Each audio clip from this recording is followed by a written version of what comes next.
Sahabat Alpetra dimanapun berada dan pemirsa yang sering mendengarkan dalam podcast kami, yaitu Alpetra Ministry di kanal YouTube.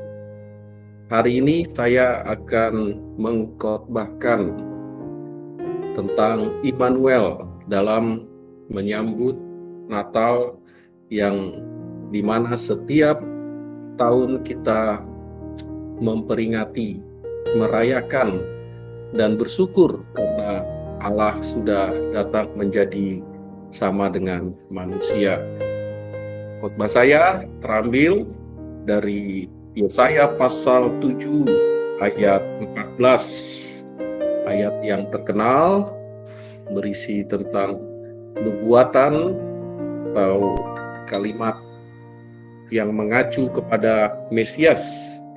Dan di ayat 14 itu bunyinya, sebab itu Tuhan sendirilah yang akan memberikan kepadamu satu tanda. Sesungguhnya seorang perempuan muda mengandung dan akan melahirkan seorang anak laki-laki, dan ia menamakan dia Immanuel. Tentu yang berbahagia kita yang mendengarkan firman Allah serta memelihara, melakukan, dan setia taat kepada firman Tuhan. Sahabat Alpetra dan pemirsa lainnya, tema kita yakni Allah beserta, Allah tinggal, Allah dekat kepada kita atau di tengah-tengah kita, atau yang kita kenal Immanuel. Beberapa waktu yang lalu, bahkan hingga saat sekarang, Indonesia sering dilanda malapetaka. Sepertinya rutin tiap tahun, bahkan berulang-ulang, tidak kita duga, baik secara nasional maupun secara lingkungan daerah kita tinggal, bahkan pribadi kita juga sering mengalaminya. Tetapi apapun yang terjadi, Allah beserta kita. Allah menyertai dan memelihara kita. Mengapa naskah ini atau ayat ini disebut Immanuel dalam Yesaya 7 ayat 14? Ayat ini menekankan janji Tuhan bahwa seorang perempuan muda akan mengandung dan melahirkan seorang anak laki-laki, dan ia menamakan dia Immanuel. Apa yang dialami negeri ini, apa yang dilanda oleh berbagai macam bencana alam terhadap Indonesia, Allah tetap menyertai kita. Allah memberikan perhatiannya karena Allah mencintai manusia, sekalipun manusia berdosa, manusia melakukan apa yang dipandang dan dinilai benar, manusia serakah, manusia rakus, tapi Allah tetap mengasihi. Di tengah-tengah kepemimpinan Raja Ahaz, ayat ini menunjukkan konteks bahwa Tuhan menawarkan penghiburan, meskipun Raja Ahaz menolak. Karena Ahaz hidup dalam keinginannya, hidup dalam hawa nafsu dan kemauannya, menolak Tuhan. Tetapi Tuhan tetap mencintai umatnya, Israel, Yehuda. Tuhan tetap mengasihi manusia berdosa. Melalui kepemimpinan Ahaz saat dia berkuasa, Allah memberikan penghiburan, kekuatan, janji bahwa Allah mengasihi manusia dalam keadaan seperti apapun manusia tersebut. Yesaya 7 ayat 14 muncul saat Yehuda terancam oleh sekutu, yaitu Aram dan Israel, di mana Tuhan berjanji melindungi umatnya melalui kelahiran anak sebagai tanda. Dalam sejarah penyelamatan Allah terhadap manusia ketika manusia jatuh ke dalam dosa di pasal 3 dan di ayat 15 Allah sudah mendatangkan janji. Allah sudah merencanakan damai sejahtera bahwa Mesias akan diutus untuk menyelamatkan. Bukti bahwa Allah mencari dan menemukan manusia itu. Manusia tidak mungkin menemukan Allah dengan berbagai cara. Manusia tidak mungkin mendapatkan upaya dengan mencoba mendekati Tuhan, dengan pikirannya, dengan apa yang dia kerjakan, lakukan, dengan ragam keyakinannya, kemungkinan dia bisa mendekati Allah itu. Tidak, karena usaha manusia dalam Alkitab menyebutkan sia-sia, karena tidak bakal atau tidak mungkin manusia menemukan Allah dengan caranya. Harus dengan Allah sendiri. Cara Allah, karena Allah berkuasa, karena Allah tidak berdosa, karena Allah mengasihi manusia berdosa. Sehingga Allah datang ke dunia, menemukan, mencari, dan menjadi sama dengan manusia, supaya dosa terselesaikan. Ahas, Raja Yehuda saat itu tidak mungkin dengan caranya dia bisa menyelesaikan kepemimpinannya. Tidak mungkin dengan strategi dia bisa berperang dengan keinginannya, karena Israel umat dan milik Allah. Dia harus mendengar Allah. Dia harus tunduk kepada Allah melalui nabi-nabi yang diutus datang kepada raja-raja baik Israel maupun Yehuda. Dan di ayat yang ke-14 pasal 7, bukti bahwa sejarah penyelamatan sepanjang abad sampai pada masa raja-raja atau nabi-nabi atau di pembuangan, juru selamat akan datang. Dan di ayat 14, nama itu sudah semakin jelas, dan nama itu adalah Immanuel. Immanuel, Allah yang dekat. Imanen, Allah yang begitu sangat dekat, tidak jauh, ya, tidak seperti yang dibayangkan oleh manusia. Allah itu dalam bentuk pohon yang besar, pohon yang tinggi, atau Allah itu dalam bentuk batu yang besar, atau lautan yang luas, atau pegunungan yang tinggi, atau hutan yang lebat, kosong, goa, lubang, dan lain sebagainya. Tidak, manusia tidak akan mungkin bisa menemukan Allah selain Allah sendiri memperkenalkannya.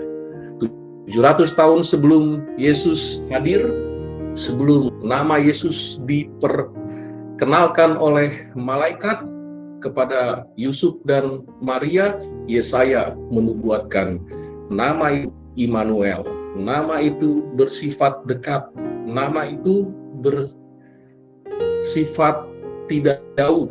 Setiap kita memanggil, nama itu ada, pribadi itu hadir, pribadi itu menghubungkan antara manusia dengan Allah, dan pribadi itu menebus, dan pribadi itu juga memberikan pengampunan. Dan itulah dia Immanuel. Kita bersyukur manusia bisa mengenal Allah karena Yesus datang. Kita bersyukur manusia bisa memahami dirinya orang berdosa dan tidak bisa menyelesaikan dosanya. Karena kita orang berdosa, tidak mungkin bisa ke surga, karena di surga tidak ada dosa. Dengan demikian, harus Allah yang mengeksekusi, harus Allah sendiri yang datang, harus Allah sendiri yang turun ke dunia, berinkarnasi, menjelma, menjadi sama dengan manusia, dan dia adalah Yesus Kristus. pribadi yang kedua itu ditunjuk oleh Bapaknya sebagai yang sulung, sebagai penebus, sebagai juru selamat satu-satunya. Karena tanpa pribadi itu manusia tidak bisa terhubung kepada Allah, tidak bisa terhubung sehingga dosanya terampuni hanya karena dengan Yesus Kristus. Makna Immanuel menyatakan inkarnasi Allah, di mana Yesus sebagai Mesias adalah Allah beserta kita secara harfiah. Alkitab adalah firman Allah satu-satunya yang mengajarkan inkarnasi Allah menjadi sama dengan manusia, yaitu Yesus Kristus. Dia dikandung selama 9 bulan dan maminya, ibunya melahirkan Yesus tepat 9 bulan. Dia bertumbuh, berkembang di Betlehem, dilahirkan, bertumbuh, berkembang di Nazaret, dan dia melayani Tuhan di Galilea, di Kapernaum, di Palestina, dan akhirnya dia mati untuk kita di Yerusalem. Dan dia terangkat ke surga, nantinya akan kembali lagi, bukan untuk menyelamatkan, bukan untuk menebus, bukan untuk mengampuni, tetapi untuk membawa kita ke surga yang Dia sediakan untuk kita. Immanuel selama kita hidup selalu ada di hati kita. Ketika sahabat Alpetra dan pemirsa mengundang Dia, Immanuel itu ada. Ketika kita berada dalam hidup yang bermasalah atau malapetaka seperti yang dialami saudara-saudara kita, atau mungkin kita sendiri yang nantinya kita tidak tahu, Immanuel tidak pernah menjauh. Allah yang dekat tidak pernah meninggalkan. Allah yang selalu hadir dalam kehidupan kita saat lampu tidak ada karena terputus akibat bencana alam, makanan tidak datang karena transportasi tidak ada, jalan terputus, bahkan hujan lebat terus berlangsung, dan panas terik juga terus memberikan kepada kita kelelahan dan sepertinya putus asa. Tapi percayalah, Alkitab sudah berjanji dan meneguhkan bahwa Allah beserta kita. Allah terus memberikan kepada kita penyertaan melalui saudara-saudara kita seiman, saudara-saudara kita sebangsa, setanah air, dan juga para relawan, volunteer, dan lain sebagainya. Manusia diberikan Tuhan akal sehat, akal budi untuk kita survive di tengah-tengah hutan, di tengah-tengah petaka, dan juga yang membuat kita putus asa. Dan sehingga Tuhan dengan mujizatnya, kasih-Nya, kuasa-Nya memberikan dan membantu kita untuk survive dan lain sebagainya. Dengan demikian, makna dari Immanuel memberikan kita penghiburan, tenang, dan tidak lagi cemas. Di dalam kehidupan Natal, ketika kita merayakan atau menemukan kembali makna yang sesungguhnya, kita bersyukur karena ada Mesias yang sudah datang, Juru Selamat yang menjadi pengantara untuk kita. Tidak akan mungkin kita bisa ke surga dan dosa kita diampuni, dihapuskan kalau tidak ada pengantara itu. Tidak mungkin kita bisa mendapatkan dosa kita putih seperti salju, seperti bulu domba, kalau tidak ada pengantara atau Immanuel yang datang. Allah tidak mungkin pasif berdiam saja di singgasananya, atau di atas, di surga, atau di langit yang kita klaim itu adalah tempat tinggal Allah. Allah tidak mungkin hanya memperhatikan, mengawasi. Allah tidak mungkin pasif karena Dia melihat manusia sudah memberontak kepadanya. yang pasti adalah Allah mengasihi kita orang berdosa. Allah turun, Allah datang, Allah bergegas ketika manusia jatuh ke dalam dosa.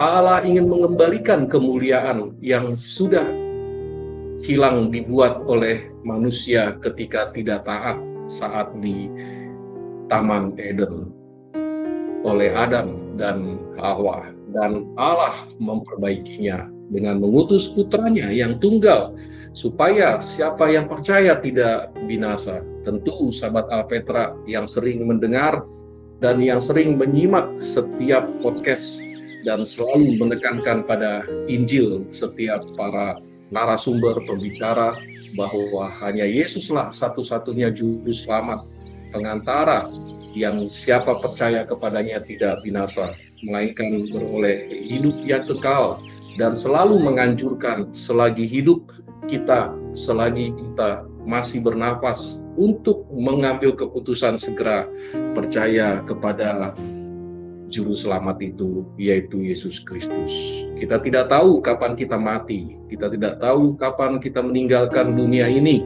Tetapi kalau kita sudah pernah percaya saat kita di dunia, di bumi ini, tidak sia-sia kepercayaan kita kepada Yesus Kristus. Apa yang kita terapkan, apa yang kita dapati dari pernyataan ayat Nats di pasal 7 ayat 14 Yesaya. Sahabat Alpetra, pemirsa yang saya cintai, percayalah pada janji Tuhan di tengah krisis pribadi seperti yang dialami Ahaz, raja di era itu, tapi dia menolaknya, tapi dia tidak percaya, tapi dia percaya pada dirinya, tapi dia tidak meyakini penghiburan dari Tuhan. Seandainya dia mengenal Sang Immanuel itu, seandainya dia mengenal Allah Israel yang sesungguhnya, mungkin dia tidak mendapatkan kekecewaan atau kebinasaan itu. Seperti Ahaz yang gagal, tapi Tuhan tetap setia. Seperti Ahaz yang tidak memiliki passion atau keinginan untuk mengenal Tuhan, tapi Allah tetap mengasihi bangsa Israel saat itu. Bagi kita saat ini, mari kita rayakan kehadiran Kristus sehari-hari, tidak hanya di bulan Desember, 12 bulan atau 1 tahun atau bertahun-tahun selagi hidup. Mari kita proklamasikan, mari kita deklarasikan dan ceritakan bahwa Yesus sudah mati untuk orang berdosa sesuai kitab suci, dan 3 hari kemudian dia bangkit sesuai kitab suci berdasarkan penuturan atau ucapan Paulus di 1 Korintus 15 ayat 3 sampai 4. Kita rayakan, kita ceritakan Yesus mati, bangkit untuk kita orang berdosa. Dan kabar baik ini kita mengharapkan semua dapat merasakannya, baik mereka yang pernah hidup di dalam Tuhan dan terus setia kepada Tuhan, maupun mereka yang tidak pernah hidup di dalam Tuhan Yesus, tapi sesungguhnya hati mereka mau dan merindukan damai sejahtera itu, atau penyertaan Allah, Immanuel itu di dalam dirinya. Kitalah sebagai terang itu, kitalah sebagai yang menjadi kabar baik, sebagai mediator, jembatan untuk mereka bisa dapat menerimanya. Dan setidaknya Roh Kudus menginsafkan kepada mereka orang berdosa dan mengambil sikap dan tekad bahwa Yesus Sang Juru Selamat itu harus masuk ke dalam dirinya, menjadi Raja, menjadi Tuhan, menjadi Immanuel, sehingga yang lama segala perbuatan kita sudah berlalu, tetapi sesungguhnya yang baru itu benar-benar sudah tiba, sudah datang, sehingga mereka melihat terang Yesus di dalam diri kita. Selamat Natal, selamat menyambut Natal, selamat mempersiapkan segalanya untuk Tuhan dengan pengorbanan kita, dengan memberikan yang terbaik, bukan setahun sekali, atau event tertentu, atau karena dilihat orang, tetapi karena kita sudah bertobat, karena kita sudah hidup baru, karena kita sudah di dalam kasih Kristus, maka tindakan-tindakan kita seterusnya untuk Tuhan. Baik pengorbanan kita, baik apa yang kita miliki, harta, daya, atau tenaga, pikiran, apapun, kita kurbankan untuk Tuhan. Bersyukur Tuhan Yesus sudah datang untuk kita. Salam, Maranatha, semakin kita mencintai Tuhan, mencintai keluarga, dan ingat selalu menjaga kesehatan. God bless.